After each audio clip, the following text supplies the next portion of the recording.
Había llovido y Gilberto se dirigía rápidamente a su casa después de una larga jornada laboral.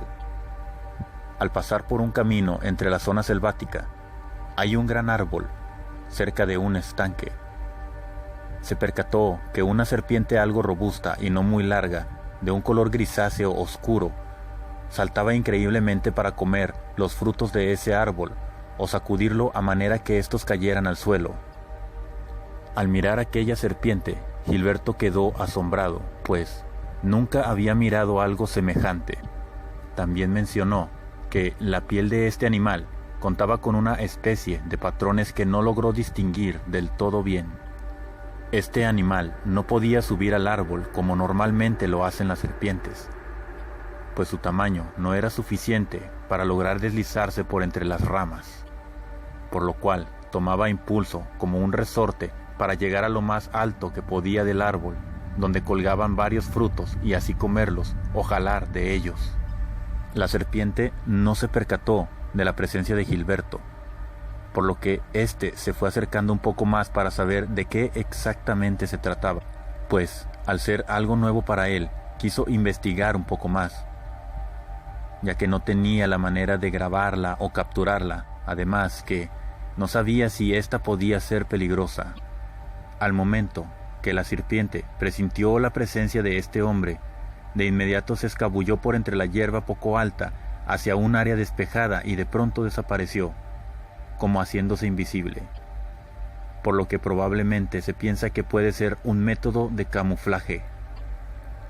Pasados los días, tras platicar lo sucedido, Gilberto fue con un grupo de compañeros, los cuales no pudieron atinar el tipo de ejemplar al que se refería, y los cuales no tuvieron la misma suerte para mirar a dicha criatura. Incluso hasta la fecha no se tiene el más mínimo registro de una serpiente con esas características por aquellas zonas del suroeste de México. Los detalles, según comenta, era corta, aproximadamente poco menos de 1 metro, pero con el ancho de una pitón, aunque no con toda seguridad, por lo cual se piensa que debido a su longitud y anchura, le era casi imposible trepar en aquel gran árbol.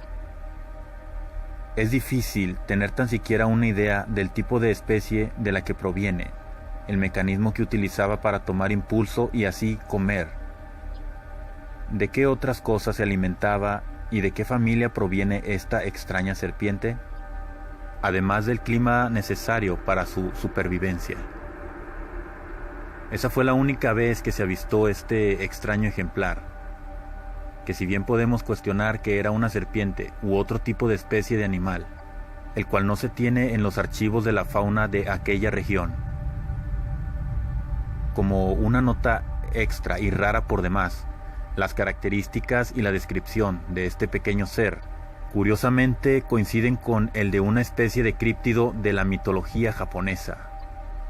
Su nombre, Tsuchinoko. El Tsuchinoko es conocido como un yokai, demonio, que se encuentra en la cultura japonesa. Su nombre es usado frecuentemente en la parte oeste de Japón, donde se dice que esa criatura aparece. En dicha parte se le conoce a este yokai por el nombre de Baki Hebi, que significa serpiente de miel. Este yokai se muestra aproximadamente de 30 a 80 centímetros de largo.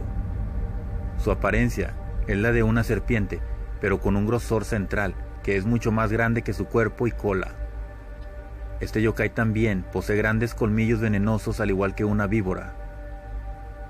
Muchas leyendas aseguran que este ser mitológico es capaz de saltar hasta 1 metro de distancia y que es capaz de emitir sonidos capaces de dañar el oído humano y el de otros animales. El Tsuchinoko ha sido visto por todo Japón, aunque no existen pruebas contundentes de su existencia. Aún así, dicen que es más probable verlo durante los días de temporadas lluviosas. La distancia y la cultura es un factor que frena, entre comillas, la probabilidad que se trate de este ser, pues además, para muchos solo pertenece y se queda en la mitología. Y como sabemos, no se tiene registro alguno con las pruebas suficientes para despejar la fantasía de la realidad.